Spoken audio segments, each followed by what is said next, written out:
So yung guys, gabi na naman. Oh, dito na naman tayo. Ang inyong likod, Tito Vids TV. Yan. Gabi na naman, nasa 7:30 or 40 na ng gabi. Nakatapos lang kumain mga boss. Yan. Tamang pasya-pasyal lang tayo. Wala kasi tayong content ngayon. Gabi na.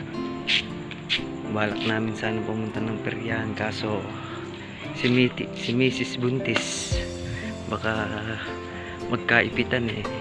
Alam nyo na.